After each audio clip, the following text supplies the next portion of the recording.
So I'm excited to see what Texas has to offer. We're going to be getting into our first match here. It's going to be BadIntent versus Toasty. BadIntent.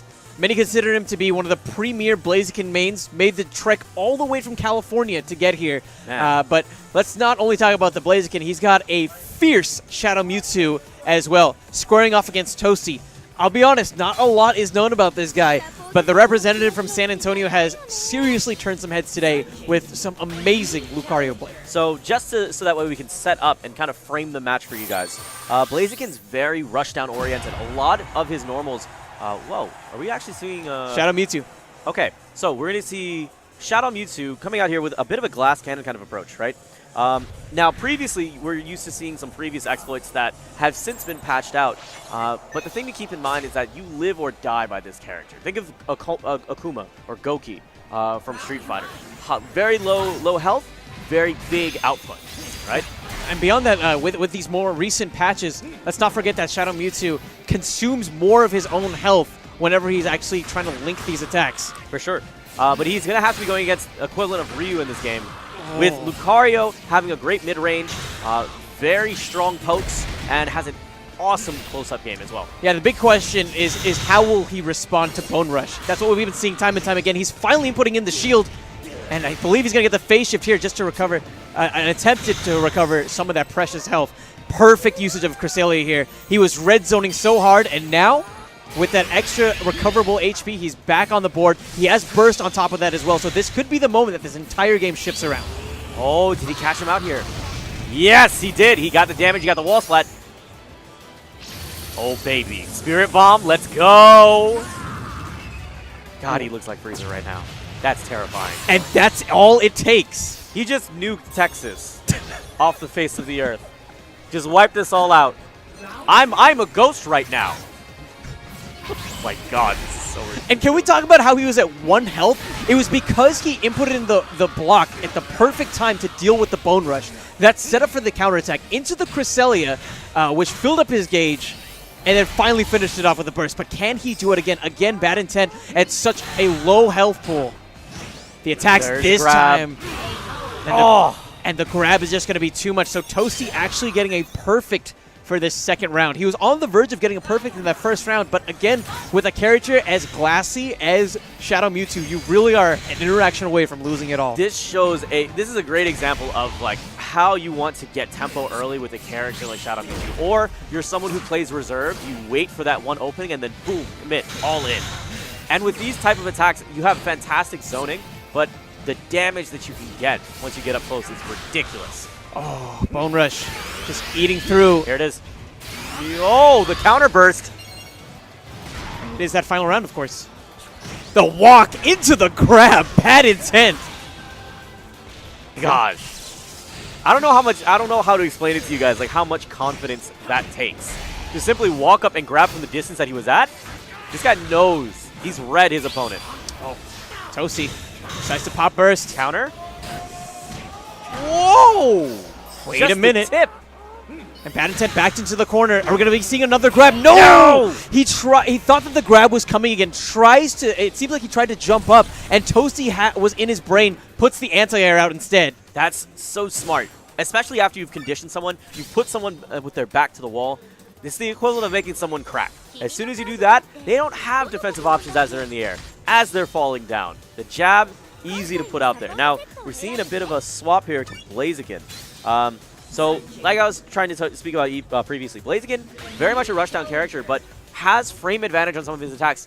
And you'll see that there are moments that you're going to use that frame advantage to bait your opponent, to press a button, and your traps are going to be there. Not to mention the safe pressure that can come with someone like Blaziken. So, look for this overwhelming offense to start being a critical role in this match. You know, that overwhelming offense, it's something that's so staple of Blaziken, but especially when you look at BadIntent and how he approaches the Lucario matchup in particular, because of Blaziken's struggles in the mid-range zone, he's actually going to be playing this very patiently. Like, you see him just inching forward. He was so used to playing a style that's incredibly rushdown-oriented. Now we have to think Snake Eyes, Zangief style, where it's just inch by inch, just trying to claim some of this space. And that's what he gets as a reward, putting Toasty now into the corner.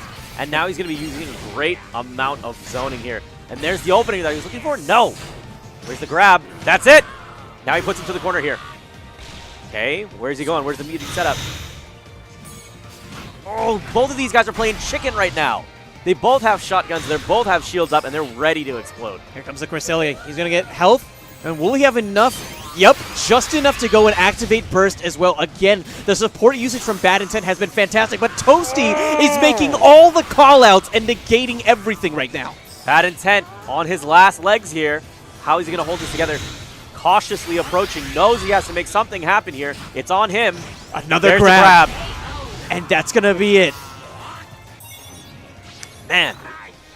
Now, the thing to keep in mind, so we make a comparison to Zangief, right? In this idea that you have these great normals and you want to make sure you make the most of them. Also, think of a character like Bison, right?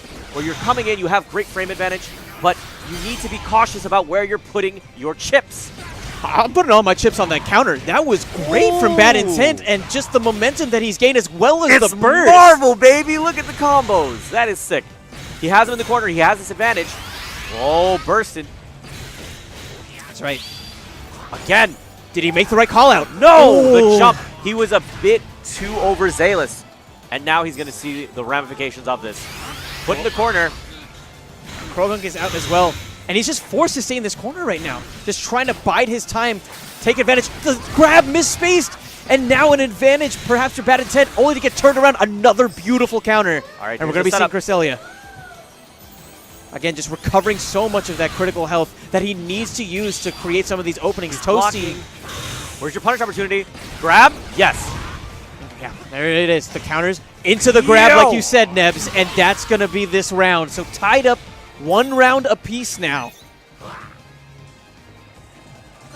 I don't know where that music's coming from. It's bumping. It is some bumping That is music. pretty bumping music. All right, going into it. First round of this top 8. Toasty, he's almost at that point where he's going to be having a really great advantage going forward. BadIntent hoping to put something on the board. He pressed the button, and now he's going to suffer some damage here. He saw that the jump was coming. He thought that he could do a preemptive jab, but he was a bit late. Ooh, combo games. Wait a minute. Let's go. Oh, doesn't get the burst, and that's going to hurt. That's a Toasty. shame. Whenever you had that JoJo's moment that was keyed up just perfectly, where you could have hit them with the do-rah-rah-rah-rah-rah-rah, and nothing comes out, that sucks, man.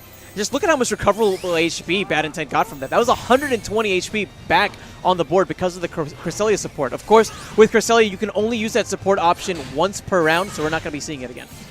He's going to be pushing upwards. Now, bear in mind, folks, you can't cross up folks like you would in traditional 2D fighters here. Now it's the spatial management. Neither one of these guys want to commit too hard. They know that if they overextend, there's going to be big punishment available. There it is! He tries to go abuse the frame advantage that he had. There's the jump there with a full punish. Coming right back at him. Puts him in the corner. Oh. No, the durability on that attack.